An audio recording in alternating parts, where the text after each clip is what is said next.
Okay, for example, ganun din. Walang pulso, walang hininga. So, nakapagtawag ka na, walang pulso, walang hininga. Ano lang ang gagawin natin? Wala pong pulso, walang hininga.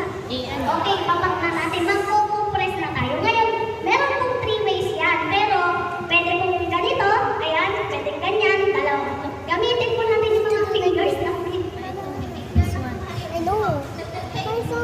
I saw the video stuff there. Okay, yan. Pwede pong ganyan. Pwede pong ganyan. Pwede rin po, tatlo. Yan, ganyan. Kapag ganun pala. And pwede rin po ito sa amin, mas prefer ko na sa amin na naman po ha. Mas prefer ko namin ito ganito kasi mas vibrate kami. So ganito po yung I just know how to pwesto. do it. I just know how to do it like this. That's So paano po yan? Compress again. Sa nakapatong kasi po, pwede ganyan. Nakapatong sa table po si baby, basta flat surface po. So, yung ganyan nyo, gagas nyo lang din po. And 1.5 lang to, not too much. Kaya nga, puro finger lang ang ginagamit natin. Bilang tayo, Ito, ulit ito. 30 pa rin. 30 is to 2. 1, 2, 3, 4, 5, 6, 7, 8, 9. Nadi-check niyo po ba na may ilaw po dito na tatlo? Ibig sabihin, nasa proper depth and rated tayo. Kasi po pag Ay, nagre-rim siya. Pagka Nag-yellow. mababaw lang po kasi yung yung compression ninyo, Yellow hindi lang. siya umiilaw. So indication po yun na mababaw. Okay? Pag sobra naman po kayo bilis, nagre-red po yan. So nag-iilaw po yan. Ibig sabihin lang mabilis naman po. Isa lang. Okay? So ganun din po yan. 30 na compression. Okay? Dalawang ventilation. Pero Paano pag nataranta pump na? lang po yan. Okay? Ano pong difference naman dito ngayon? Kasi Kung gusto mo nang kanina, gumi- tinakpan niyo po gusto mo nang itong gumising. piles niyo itong ilong. And then, kung dito, pagdating sa baby, kasama po ang ilong sa i-cover ng mouth ninyo. Why? Kasi po, ang mga baby, hindi pa fully developed ang kanilang lungs. Okay? So, kasama po yan, bububuhan ninyo. Kasi soft pop lang, hindi po pwede yung pagbugan nyo dito sa adult, same lang dito, hindi. Soft pop lang po ang mga babies. Okay? 30 is to 2. dito po, head tier, chin lift, dito po, hayaan nyo lang, flat surface lang ang ulo niya. Walang iaangat sa ulo ng baby. Okay? Soft pack, dalawa lang. Dalawang ventilation na soft lang. 30 is to 2. Press nose, eto, kasabay ang pagtuga sa ilong. Lalapatan nyo. Then, ganun pa rin po, 30 is to 2, ang gagawin mo bago ka magre-recheck ulit kung may nagawa ng compression yung buga. So, 30, 2 ventilation din. Okay? Then, gagawin mo yan, then recheck. Paano po kung after ng 5 cycles ninyo, wala pa rin?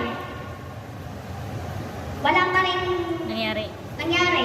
Ito tuloy po ninyo. Okay ba? Malalaman po kayo. Another step. Okay? 4, 5, 6, 7, 8, 9, 10, 20, 1, 2, 3, 4, 5, 6, 7, 8, 9, 1. Tapos buga,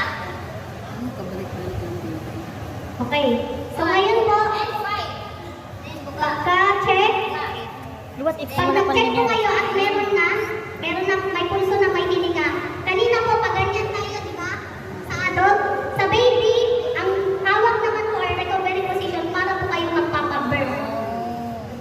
Ganyan. Okay? Positive pulse, positive breathing, recovery position po pala po. Ganyan sa baby. Okay, yun po yung standard. Paano naman po pag hindi ninyo kilala? May sinabi po ako kanina na hands-on CPR. So from the word itself, hindi ka na mag-ventilate o magpamouth-to-mouth resuscitation. Ang gagawin na lang po ay purely compression. Okay? Paano po yung purely compression? So okay, na-assess mo, negative pulse, negative breathing. Magpo-compress ka na 100 to 120 na compression per minute. Per minute. Okay? So kung 120 compression, ilang segundo po sa isang minuto? 60. Ibig sabihin, in every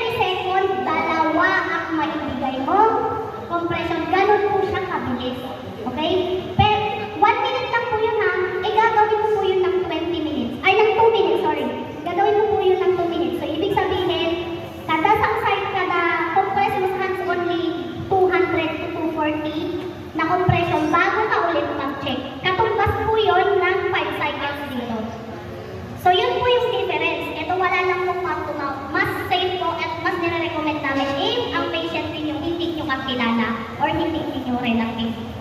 Para po maging safe din po tayo kasi hindi naman po natin alam kung sakit yun po ba. Diba? So, ayun po yung ating CPR. So, kailan, nalaman na po natin kailan tayo mag-CPR? Kailan tayo magsisimulang mag-CPR? Kailan naman tayo titigil Ayun, yun ang gusto ko mag-CPR? malaman. So, Paano? when to stop CPR? So, meron po tayo mnemonic stops. Unang-una, meron na siyang signs of life or signs of circulation. Kasi yun naman yung goal mo eh. I-revive yung pasyente. So, ano po yung mga signs of life? Okay? Pag-check mo, meron ng pulso, may hininga. Okay? Hindi ka pa nakatapos ng 5 cycles, bigla siyang umubo. Signs of life? Yes. Biglang gumalaw. Signs of life? Yes. Biglang kukurap yung mata. Signs of life? Yes. Biglang umungol. Definitely sign of life yan. So, may mga signs of life, tigilan mo na kasi yun naman yung goal mo eh. Okay, next. Dumating kayo, tinawag mong ambulance. So, tigilan mo ng pagiging ibigay na natin sa kanila kasi sila yung mas equipped, sila yung mas gamit. So, ito yung cover natin sila. Tigilan mo na mag-CPR, ibigay mo na sa kanila. Pero, pag bumibigay, sabihin mo, ay, naka-ano po ako, naka-3 cycles po ako ng CPR. Para, alam ni, kunyari kami po yung dumating, alam namin kung paano namin itutuloy yung management sa pasyente. Okay? Next, pagod na tayo. Lalo na pag mag-isa ka. Kunyari si Sir, siya lang ang nandun. Nasa namin ng marites ngayon. Hindi na talaga niya kaya kasi sobrang nakakapagod po talaga ito. Although nakaka-add yung adrenaline natin kasi nandun yung pero Hindi napapagod basta pasikat. minsan hindi talaga kakayanin yung 5 cycles. Okay? Oo, Kasi kung sobrang maraming video. nakakapagod. Hindi mo na talaga kaya. Ako, badabidahan Pwede ka mo doon. bang Hindi ka mapapagod. Hindi mo pa na-revive yung pasyente? Yes, pwede po. Kasi, unang-una natin Pero pag wala nakatingin, safety natin. wala ka dyan. Pero Baka marami mamaya ng video. tayo okay? Pagod ka na, pwede yung tigilan? Yes. Kaya nga po, tinuturo namin sa inyo to para hindi lang iisa, dalawa, tatlo ang nakakaalam. Pag maraming nakakaalam, meron pwedeng kariyebo. Hindi Yan, pag mapapagod binabidahan ka, lahat. wala ka. Hindi, okay kaya ka. Mas malaking chance na ma-revive yung pasyente. Okay? Next, merong doktor. So, pag may doktor, automatic, bigay nyo na sa kanya ang responsibility. Okay? Next is, kunyari, hindi na naging safe, di ba? Kaya sabi ko nga po kanina, dapat safe ang area. Kailangan i-make sure na safe tayo.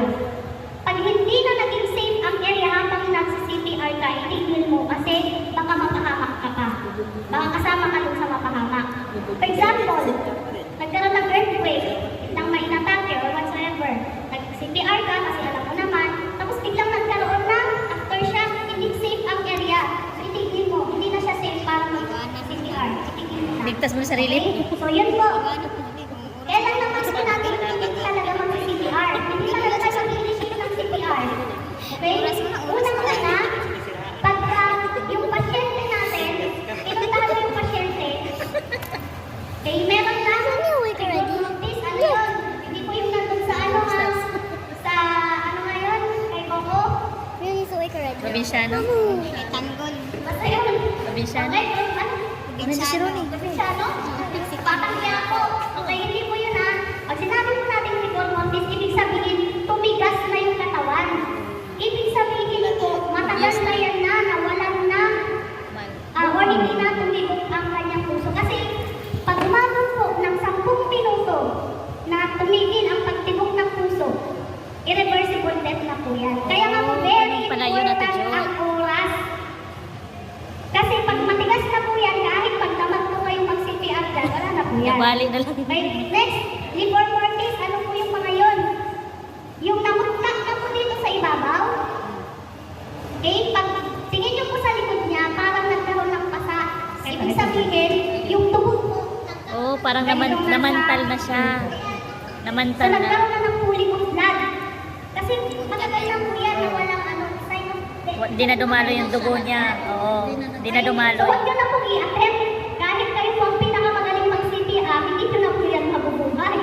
Okay? Next, decapitation. Ano po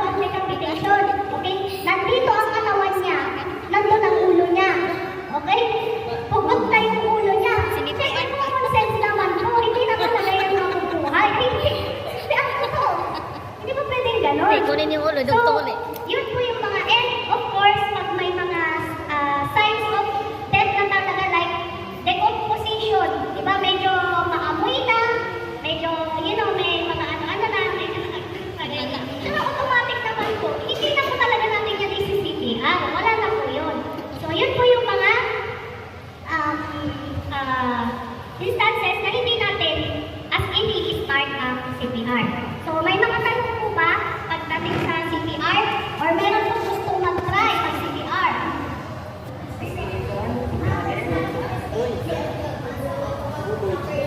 Okay.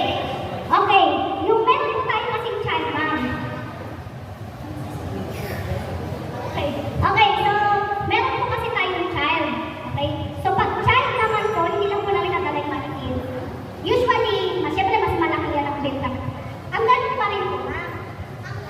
Anong tanong niya? Usually, isa na Teacher, anong tinanong niya? 1.5, inches na naman din nun. Ito 1.5, ito 2.5, yung isa naman 2. Ah, pag child lang. Yan kasi infant. Okay. Ito kasi adult, kaya may lumaki. So, yun, kaya na mas mababaw lang. Ah, pag Pero, may mga instances po na kahit child yan, pag malaki ang build ng katawan niya, hindi po kaya ng isang kamay lang. So, dalawang kamay, ang medyo nalaliman pa, lalo na pag may mga medyo obese na mga bata. So, kayo po, as responders, kayo po ang makakapagsabi kung anong depth, gano'ng malalim, kasi kayo po yung nandun. So, pero for reference, 1 inch at 1.5, 2 inches, and 2.5. Eh, pwede yun kaya. Kaya yung procedure na lang ng tuloy-tuloy para sa adult and child related. So, ayan. So, pag ganun po, pwede yung isang kamay, pero same procedure, 30 pa din. Pwede po isang kamay, pero pag medyo malaki, Dalawang inches para sa so, yun po. May mga questions po ba or gusto Night and day, it rained the whole day till on sun.